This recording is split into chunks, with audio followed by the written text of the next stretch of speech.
Hey everyone, welcome back. My name is Shivantul and I am a graduate student at the New School in New York City. My focus is on incorporating the ideas of economics, health, and media. I believe that by listening to different perspectives, one might be able to initiate the process of solidarity. And so today, I am interviewing Dr. Mindy Thompson Fullilove, who I got to know via a class that my university offered this past summer called Remaking New York City Post-COVID. Dr. Fullilove is a professor of urban policy and health at the Milano School of Policy, Management, and Environment. And she's also a profound board-certified psychiatrist. She received her Bachelor's of Arts in History from Bryn Mawr College, if I'm getting the pronunciation right, and then went on to pursue her Master of Science in Nutrition and MD from Columbia University. She's the author of 6 books, including Homeboy Came to Orange, which I will talk about during our discussion. She's an activist, a doctor, and a teacher. What more can one expect from a leader? And today we'll try to cover as many areas of social injustice, urban policies, and mental health crisis amongst a vulnerable population. That is the people of color, LGBTQ community, refugees, and undocumented immigrants. Hi, doctor. Good morning. Good morning. How are you doing today? Good. And you? Not too bad, not too bad. So obviously I'm going to start with the question considering the pandemic and everything. How's your community doing at the moment, like where you live? Do you live in New Jersey or in New York City? How are the people around you? Essex County, New Jersey, which has been relatively hard hit by the pandemic. But we have a sensible governor, Governor Phil Murphy, who's putting good policies. So we flattened the curve in New Jersey, and he's keeping a close eye on upticks. So that's awesome to hear. Forward to putting this behind us. That is amazing. Now, while I was researching, this whole interview, I came across something really, really amazing about your father, your parents, who were the civil rights activists. So I'm aware that you're a daughter of a civil rights activist, Mr. Ernie Thompson.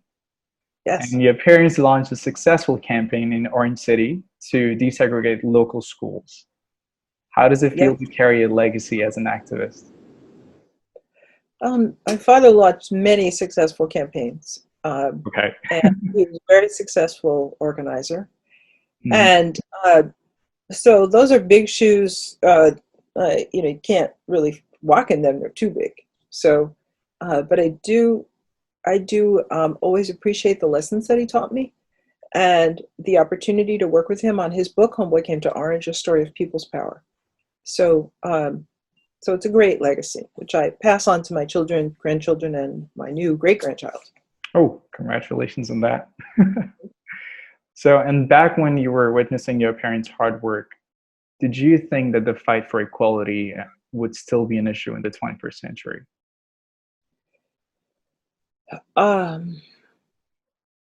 Really good question. I think when you're young, you think change, especially in that time in the 60s, you think change is easy. Like, just do it. And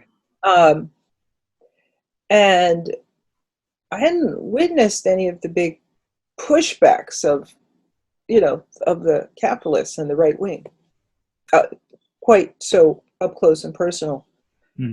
So I was really unprepared, I would say, for the devastation of neoliberalism of the past decades. That makes sense. Because every time when someone talks about it, someone who was a civil rights activist, they had a vision that, 60 years or 50 years from now, things would be better. I mean, they are better, but systemically, there's still a lot of work to do. So that's why I was like, if she was looking up to her parents all the time, did she even think that she's going to do the same work as a professional doctor in the 21st century? Yeah, it's a really good question. But remember, everybody who's saying they thought it would be better in 50 years was also young. So if you had asked my father, was it going to be better? He would have been very skeptical, I think. He at that time said that we were facing deindustrialization and that the Black population didn't have much education and worked in the factories, and the factories were going to go away, and they weren't going to have any jobs. And So what happens if you don't have a job in a market economy? Mm-hmm. You're shunted to the side, you're marginalized, and it's a form of genocide, he said. So he did not see a benign future coming. He saw a very, very difficult future unless we could solve the problem of getting the mass of Black and other poor people enough education that they could enter the knowledge economy that was going to take over, which completely failed. So I think there's still a lot of work to do, I guess. well, and neoliberalism has been brutal, Yeah. absolutely brutal. So part of what we're seeing with the COVID epidemic is the way in which neoliberalism has, as they say, privatized the profits and socialized the costs, and not invested in any of the common good, not our bridges, not our roads, not our public health system. So, for example, there are hundreds of thousands of positions of public health workers that have been eliminated. I read a story about Oklahoma's unemployment system that their computers were from 1978. So they couldn't process people's claims. So people were just running out of money. They were starving. They should have had money. They couldn't get the computers to work. So they had to call big events in convention centers where people could sit and talk to the caseworkers and get the problem solved. They had to do it face to face, which should have taken seconds on a computer. So that's neoliberalism, just squeezing every drop of money out of the society for private profit. So we're in much worse shape than we were in let's say 1968, in my view. When you say neoliberalism, in terms of New York City, it's very much visible. Like, the city used to be affordable. It used to be for the people who want to come and work, migrant workers, refugees. And now the city is very much like, when someone thinks about moving to the city, they have to think 10 years ahead, how much money I could save. It's for the high class. And same as with the metro, like the subway system, as the Americans call it. The money that was supposed to be diverted towards the betterment of the subway system. If you look at the subway system today, it's still like stuck in time. It's stuck in 60s. So that completely makes sense. I completely understand. One thing, your father, he said, I think, I don't know where it's written, but he said the history of our country shows that the fight of women is closely bound to the fight of Negro people. So with that statement, a lot of people do come to me, like whenever I have discussion, they're like, oh, so if you're a feminist, you cannot support Black Lives Matter. And with my argument, I always say that if you're supporting one cause, you cannot just overshadow the other. Like, you have to cover all of that. What are your thoughts about that? Capitalism meets slavery, and they come intertwined and create what people are tending now to call racial capitalism. So racial capitalism has two components.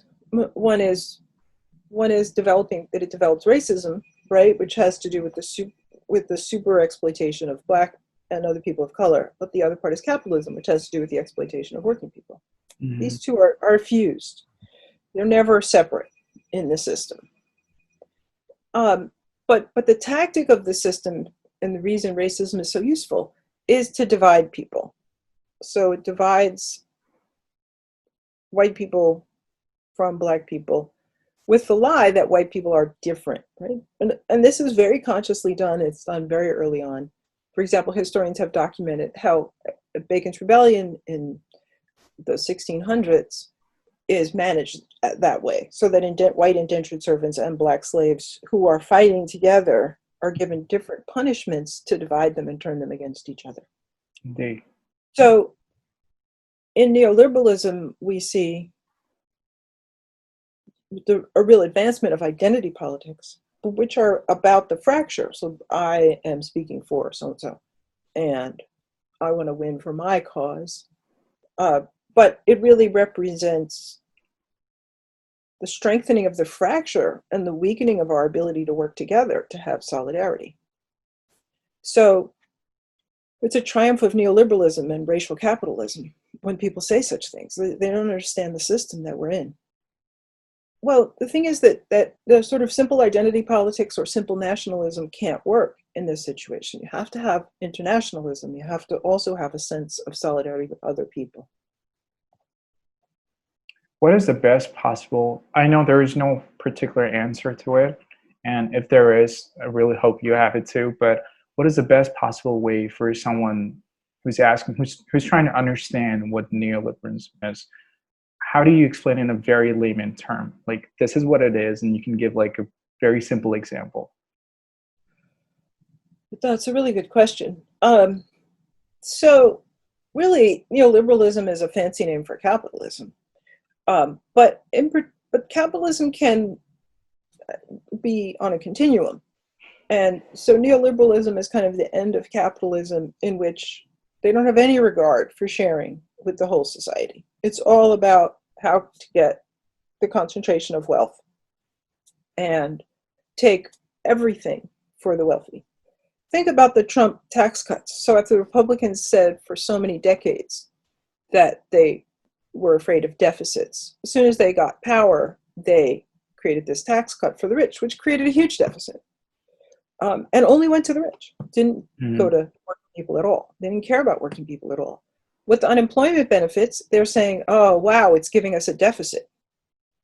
So they went on vacation just now without doing anything for people who are out of work. They said, well, if we give them more unemployment benefits, they won't want to work, which is absurd because there's no work. Yeah. So that's what neoliberalism is. I don't know if that seems like an explanation. No, that's a very good explanation. I think when you're trying to bridge the topics of capitalism with neoliberalism, I think it's going to make sense anyway. Would be, so there was an article that you wrote, I think in 2010, that talked about black-white inequalities in life expectancy. And I wanted to highlight something that was in the results section, where it said from 1980 to 1998, average numbers of excess death per day among American blacks relative to white increased by 20%. American blacks experienced 4.3 to 4.5 million premature deaths relative to white in 1940 to 1999. So in terms of healthcare, and considering everything that was going on during the pandemic, as a white person would have gotten a better treatment per se in a lot of hospitals, especially in Chicago. There was an article in the New York Times, we'll talk about that too. What are your thoughts about that? How do we eliminate that from our healthcare system? Because like one of the lecturers from our class, from Professor Sakiko, who talks about economics, she said that a country's economy is no excuse to not provide a better healthcare for their people. So America, which is like a lot of countries do look up to, what are your thoughts about how do we eliminate that healthcare aspect, the disparity between the people of color and how they're treated as compared to a white person? Well, first of all, health is not equal to healthcare. People who have looked at this, suggest that 20% of health outcomes has to do with healthcare. So it's a fraction. The rest has to do with employment and how we live, air pollution, things like that, housing. So it's really the whole way people live. So what my father was saying about deindustrialization and loss of those jobs, remember that union jobs in the area, he was a union organizer, so he'd helped to organize many of those factories, were union jobs. They paid good wages, and people had a lot of protections on the job. So that meant they could afford decent housing. And unions offered a lot of educational opportunities so people could have advancement. And certainly people were making sure their children got even more education. So there was a lot going on in having those jobs in industry. That whole piece of the economy is stripped. It's gone from the Northeast and from other parts of what's now called the Rust Belt. So if people who had relatively little education but had good jobs suddenly are thrown out of work, where do they go? So they go into these jobs in retail, which have unsteady hours, which have very low pay. And many of these sort of hourly uncertain jobs are also under very hazardous conditions. So, for example, where I live, they've privatized garbage collection. And so they basically get immigrant men, Mm-hmm. 2 people to a truck, meaning the driver has to jump down, help empty the cans, jump back in the truck, and drive the truck. And they're expected to go very, very fast. So they're constantly running. Mm-hmm. So what is that? And they're lifting very heavy loads, right? What are the risks of injury? And do you think those jobs come with any security if they get injured? So there are no protections. So that's why people of color are dying. It's not simply the healthcare system. That's the least of the problems. It's the whole society that has. Yeah, it's a society that's impacting the system.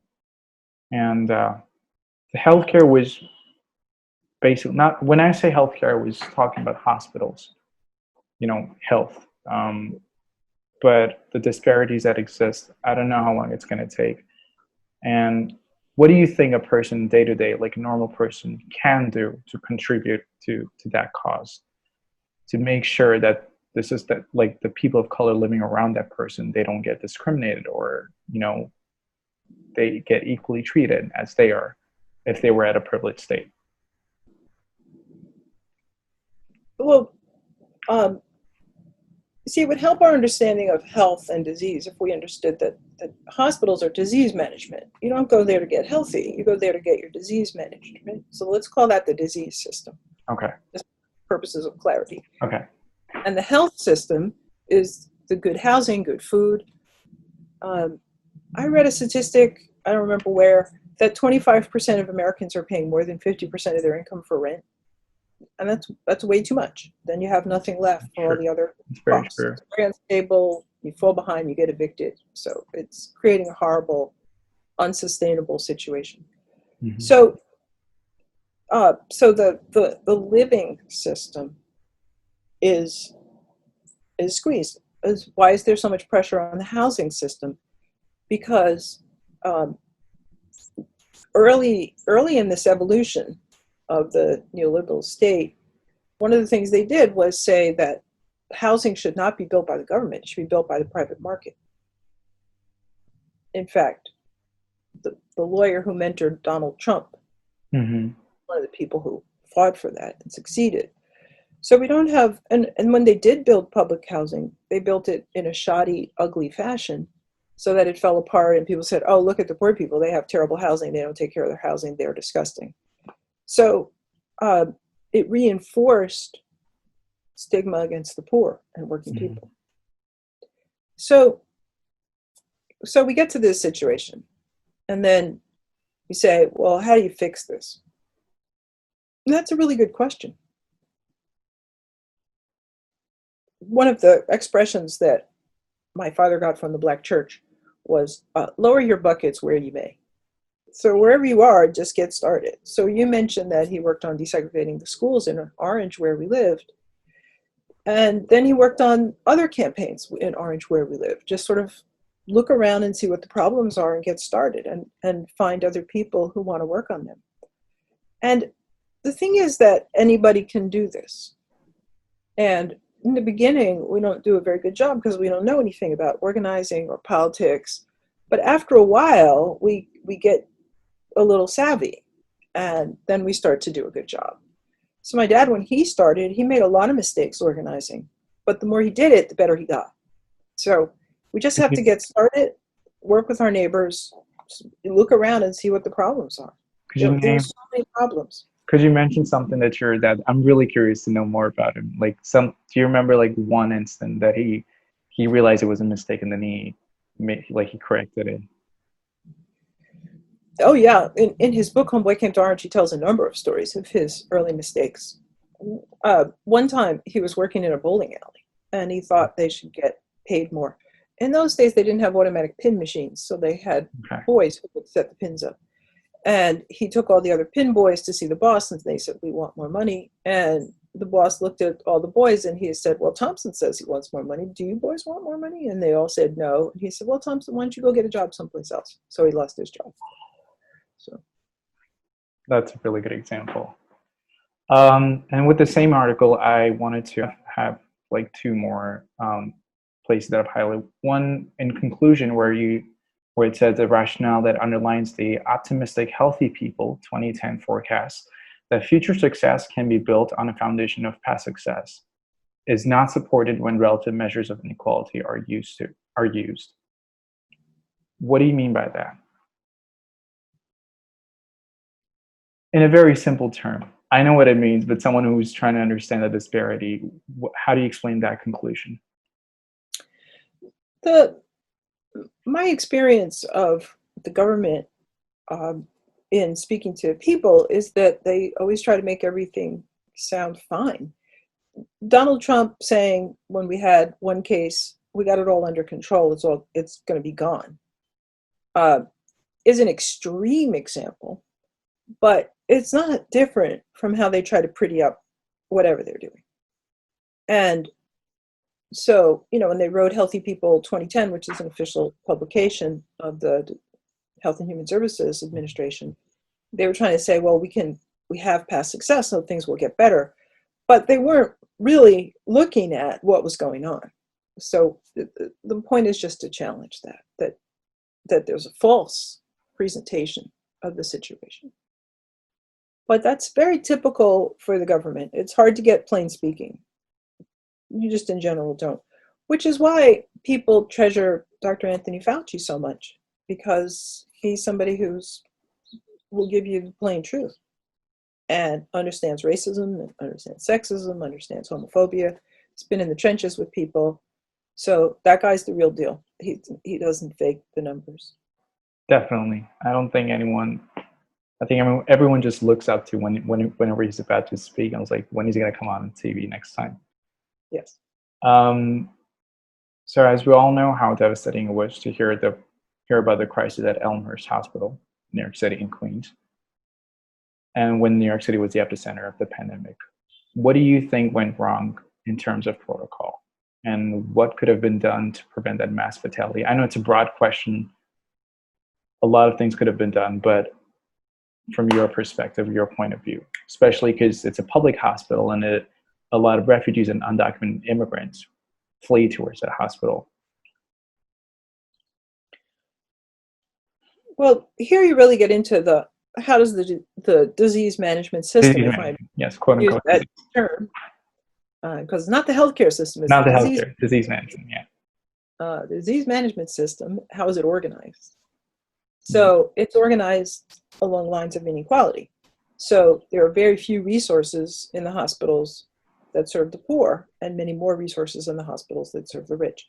Even within hospitals, there's often segregation so that the rich are in one section of a hospital and the poor in another section of a hospital, and the resources are organized to give many more resources to the rich within the hospital than the poor.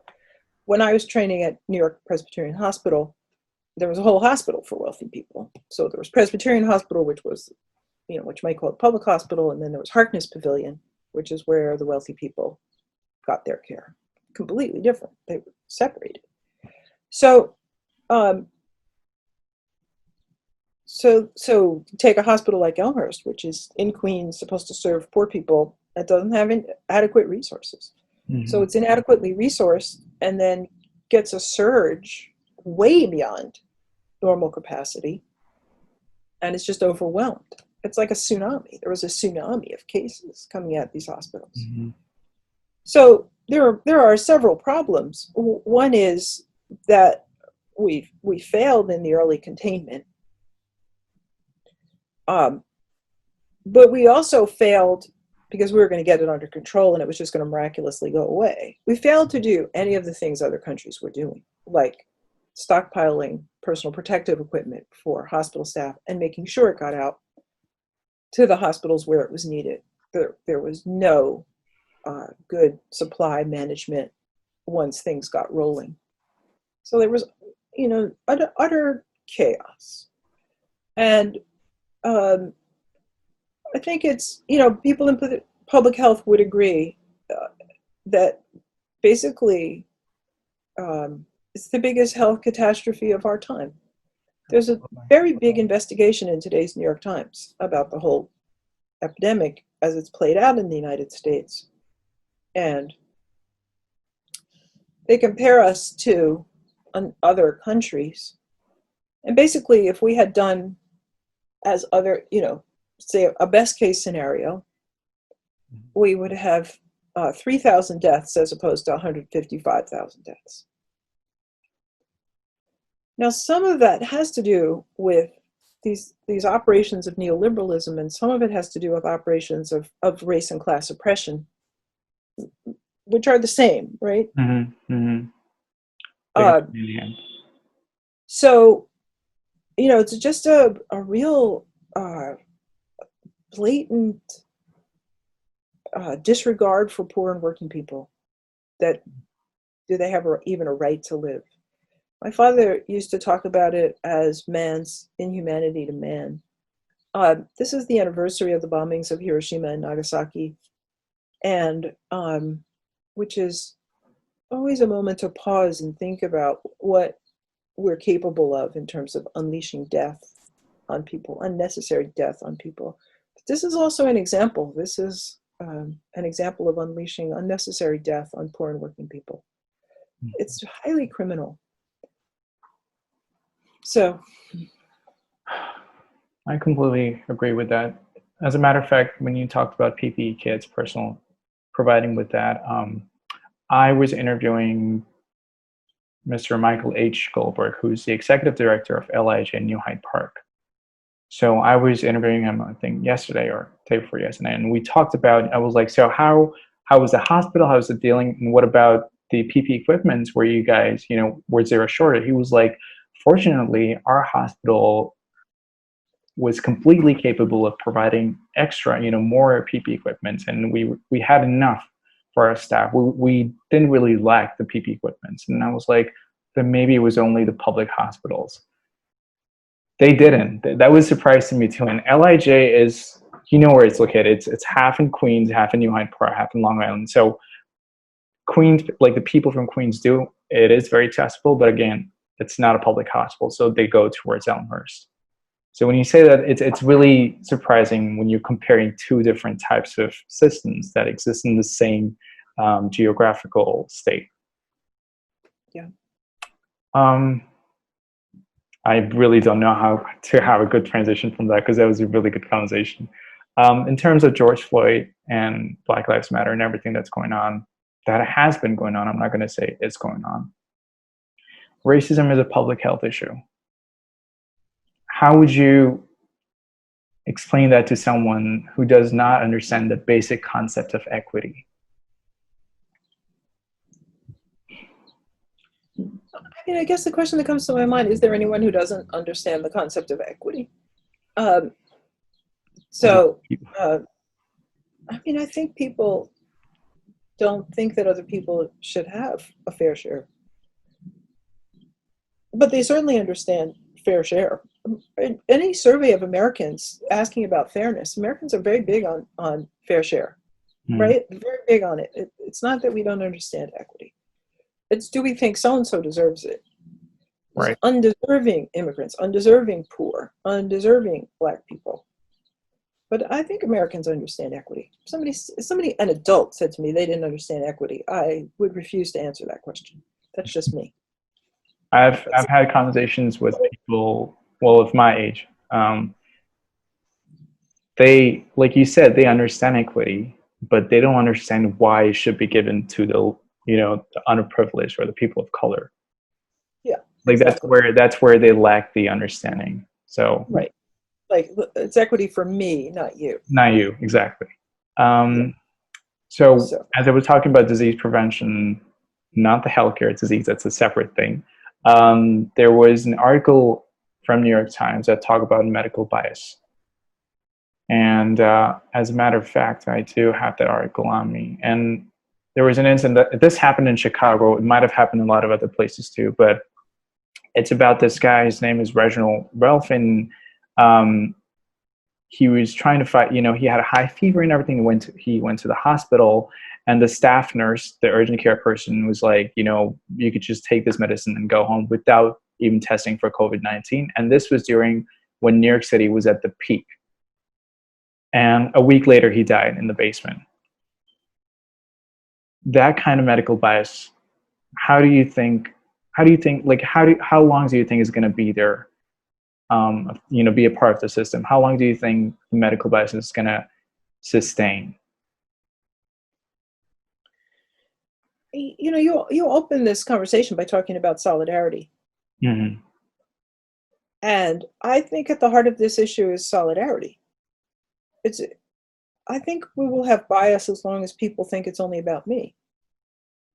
If people think that they can get by taking care of only themselves and only their own family, I think they're going to do it. And they're going to reserve scarce resources. They're going to think of resources as scarce and reserve them for the people who are like them. But once they start to understand that that's an incorrect assumption, that we're all going to go to hell in a handbasket together, except for the 5 people who go to Mars. And good luck on Mars.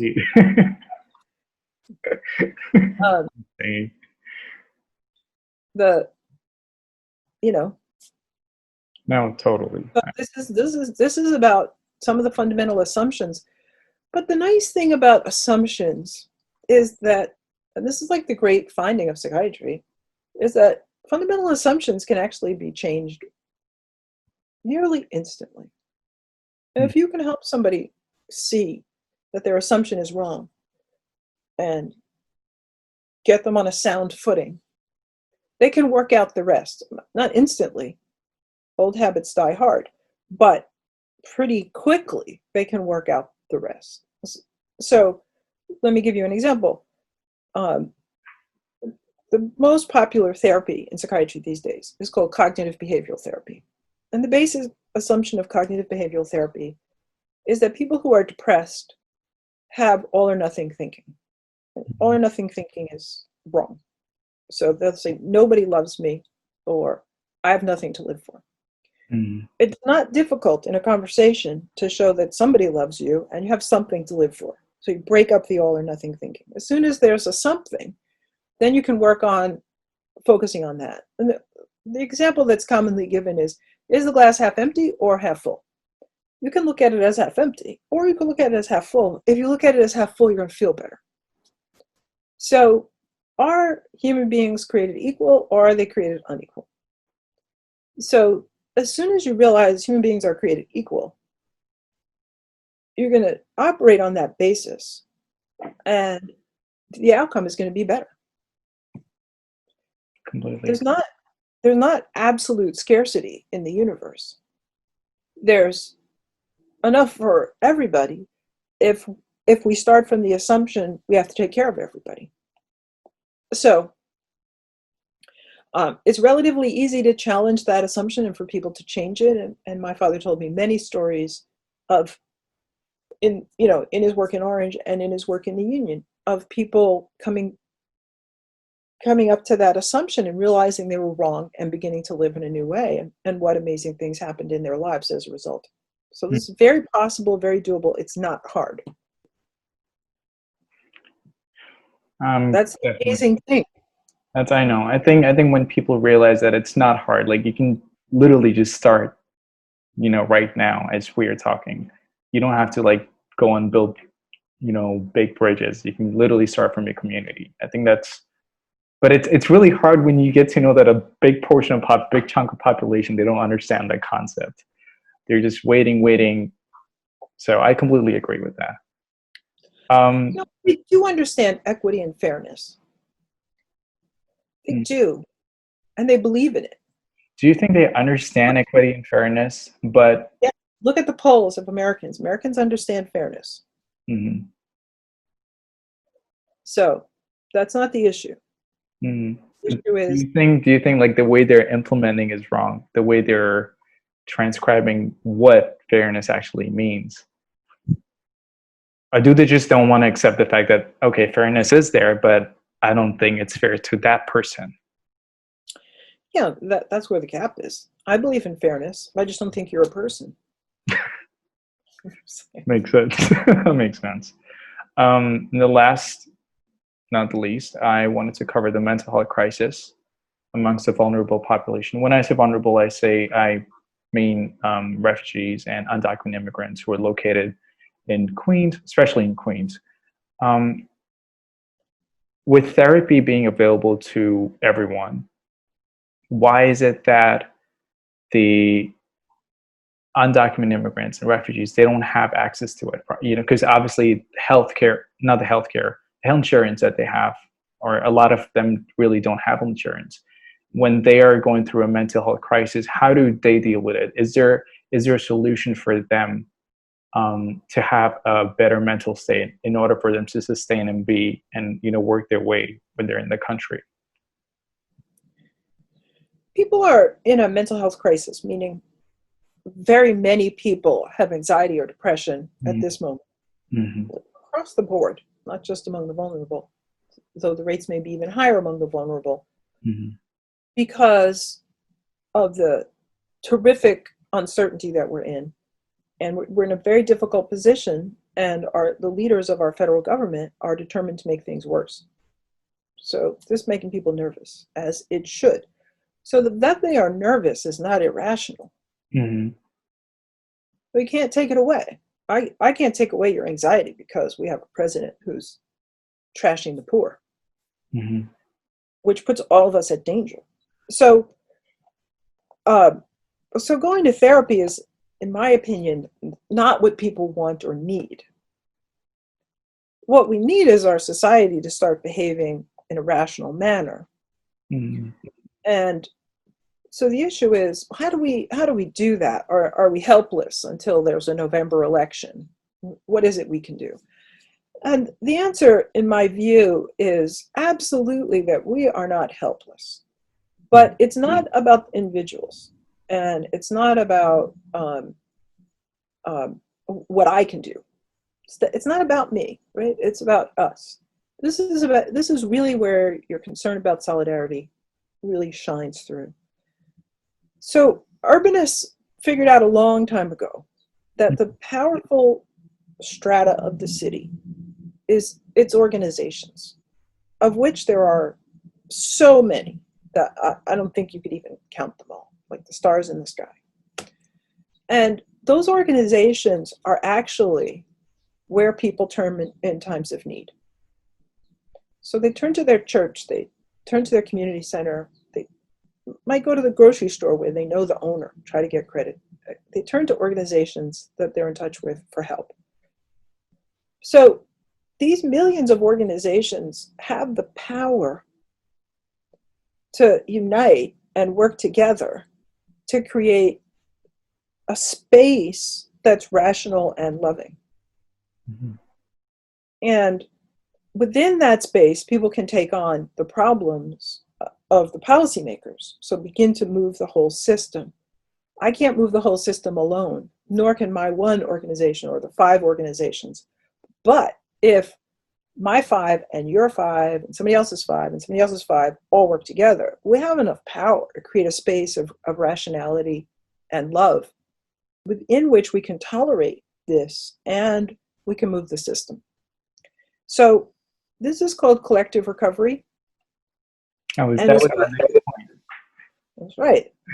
And that's what we need to be doing. And that's what people need. All people, all of us, not just those who are most vulnerable. And all of us need to be involved in creating this space of rationality within which the most vulnerable can feel a bit safer. We can't make them safe under these conditions. We can't make anybody safe under these conditions. But we can, by demanding love and rationality within this space of collective recovery, create the movement towards it. So when you talked about collective recovery during our class, what I meant with the question that I asked before in terms of therapy and mental health was, you and I, we understand. So I'm privileged enough to have a lecture from New School and understand and listen to you and talk about collective recovery. And I understand that, and a lot of other students too. But the people who don't have access to resources, like the Zoom session or, any interactive online class or anything, who don't understand the idea of collective, how do they deal with the mental health crisis right now. And I understand everyone is going through anxiety right now with the uncertainty with the pandemic and the election, but there is a certain population who does not have enough resources to be able to understand what collective recovery is. So I would actually say that I don't agree. okay. They belong to organizations, Mm-hmm. and they're turning to those organizations. They, for one thing, people who are immigrants often have religions, Mm-hmm. whatever their religion is, and they bring their religion with them, so maybe they have to build their own space of worship, or maybe they join an existing space of worship. So, for example, the Catholic Church has been repopulated by immigrants from Mexico. So they're part of a church. The Catholic Church knows more about liberation theology than I will ever know. So they understand these issues, which is not to say that every parish priest is with the program, but every parish priest has some idea that when people are in distress, they're supposed to offer comfort. Same with the mosques know this, the temples know this, the churches know this. So people are not without resources.